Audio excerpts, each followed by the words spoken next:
wa bi Muhammadin nabiyyan wa rasulan rabbi zidni ilma warzuqni fahma.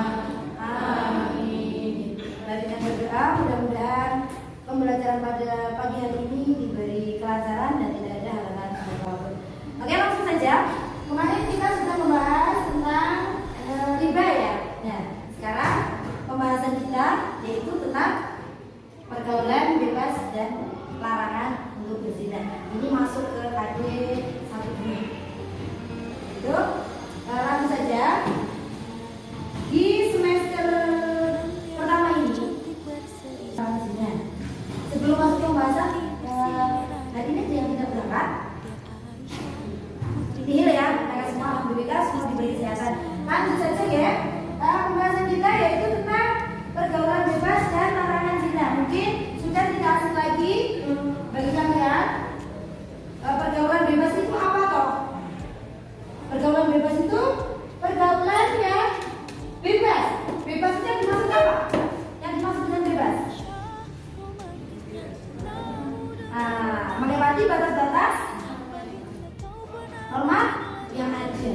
Nah, jadi pengertian pergaulan bebas menurut agama yaitu proses bergaul dengan orang lain terlepas dari ikatan yang mengatur pergaulan. Pergaulan bebas tertuang dalam surat An-Nur ayat 30 dan 31 bahwa hendaknya kita menjaga pandangan mata dalam bergaul. Seperti itu. Nah, sekarang masukkan ciri-ciri pergaulan bebas. Kalian lihat di monitor semuanya. Yang pertama apa ciri-cirinya?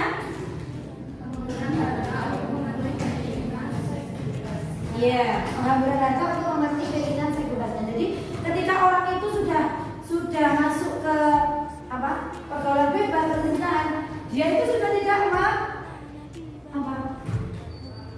hartanya itu ini wis orang digagas seperti itu.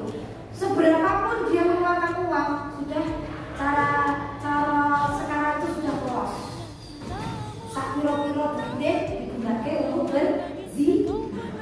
Yang kedua, terjerat dalam ya. Di sini nggak ada ya yang menggunakan seperti itu ya. Yang ketiga, perilaku tidak. Ketika kita sudah masuk ke dunia seperti itu, perilaku kita pasti tidak. Sekarang penyebab dari pergaulan bebas. Apa toh penyebab dari pergaulan bebas itu? Yang pertama, kurangnya perhatian dari orang tua. Itulah penyebab dari penyebab orang menjadi bergaul baik secara bebas berzina itu faktornya dari tidak diperhatikan orang tua, ditinggal kerja atau ditinggal seperti itu. Yang kedua, penerimaan dalam kelompok. Ini maksudnya biasanya kalian tuh punya suatu kelompok, suatu calon gampang itu suatu geng. Nah, dari geng itu biasanya kalian kan saling ngejek, saling ngomong pra gaul nih kowe orang duwe kanca akeh seperti itu. Yang ketiga, kurangnya akidah. Jadi wong nek wis ora ndek akidah, bergaul itu secara bebas, gampang banget masuk ke perzinahan. Lanjut. Dampak dari pergaulan bebas. Kalian tuh sudah gede, kalian udah ngerti harusnya. Nek dampak dari pergaulan bebas itu apa? Yang pertama, bahaya dari pergaulan bebas adalah seks bebas. Nah, ini sudah tidak asing lagi di kalangan kita, apalagi di kalangan seorang pelajar. Seks bebas. Yang kedua, ketergantungan obat. Bukan ketergantungan obat paramed, bodrek itu bukan ya. Itu yang dimaksud obat-obatan terlarang. Yang ketiga, menurunnya tingkat kesehatan. Jadi mungkin wis mengkonsumsi barang-barang seperti itu, pasti kesehatannya itu juga menurun, mudah sakit-sakitan. Selanjutnya, meningkatkan kriminalitas. Tahu kan kriminalitas itu apa? Baik tidak? Nah, selanjutnya merendahkan hubungan keluarga. Selanjutnya menyebarkan penyakit ini yang sangat berbahaya. Terus menurunnya dan yang sangat kalian tuh harusnya tahu itu akibat dari berzina dan pergaulan bebas itu apa?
berubah lagi. Itu terdapat dalam surat Al-Isra ayat 32. Nah, yaitu tentang yang pertama larangan mendekati zina. Nyedar itu wis ora itu apa meneh melak.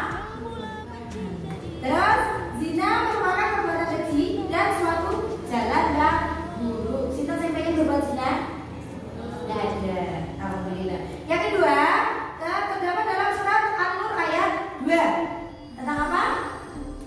Perintah bagi Allah untuk mendera pezina perempuan dan pezina laki-laki masing-masing 100 kali.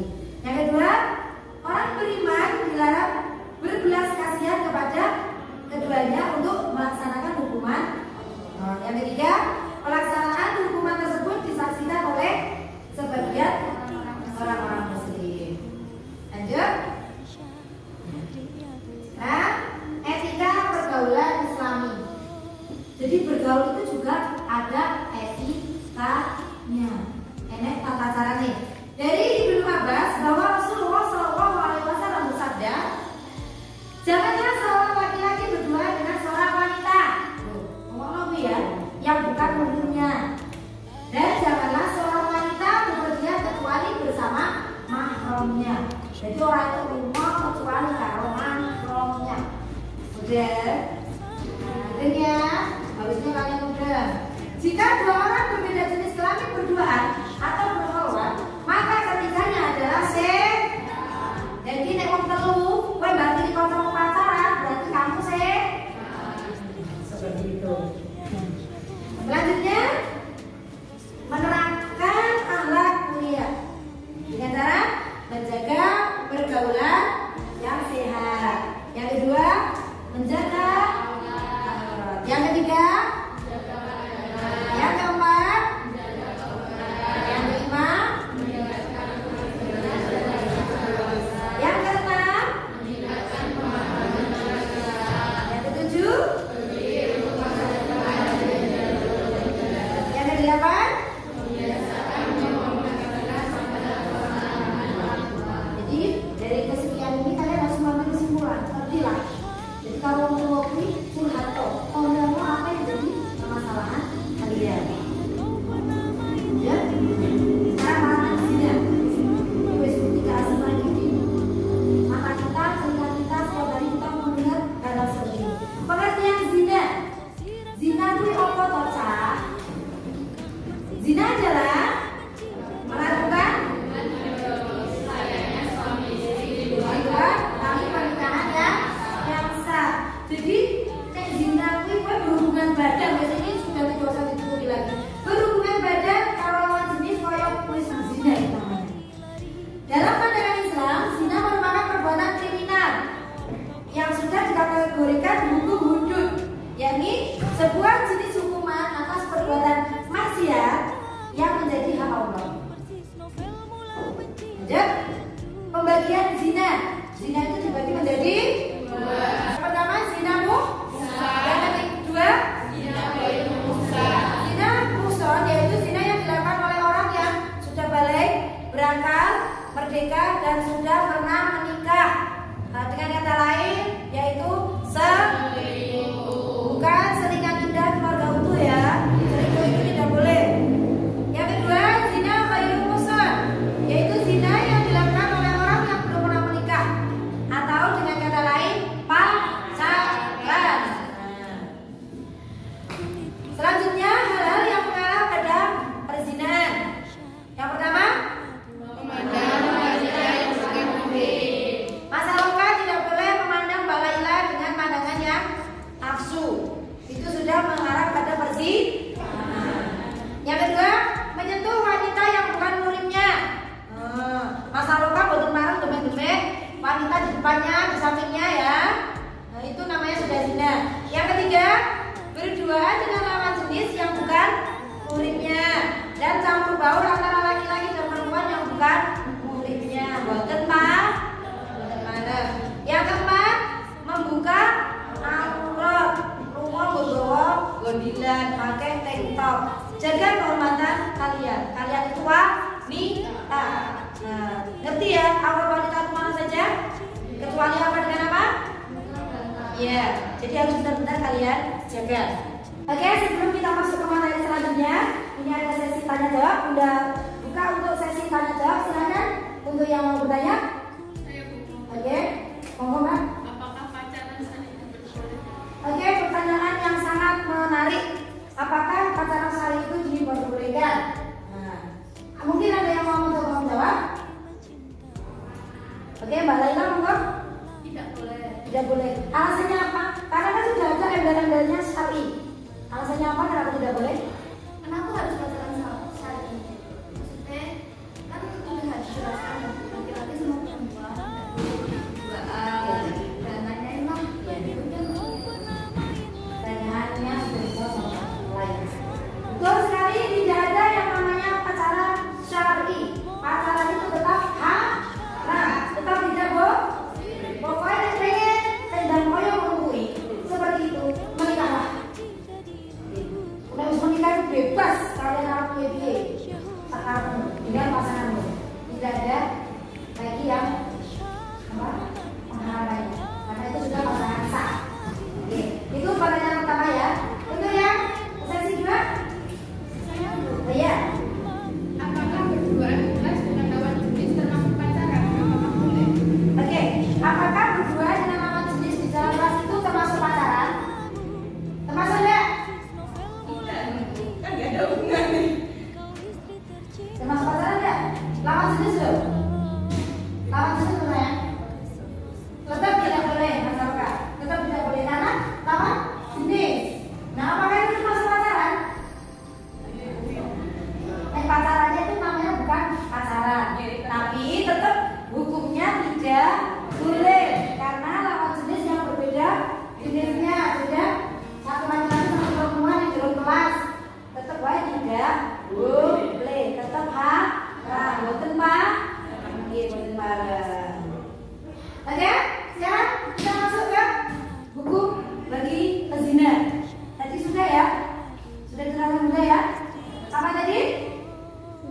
Hukuman terhadap pelaku zina perusahaan ini dirajam atau dilempari dengan batu sederhana sampai mati. Bu, ngeri kan?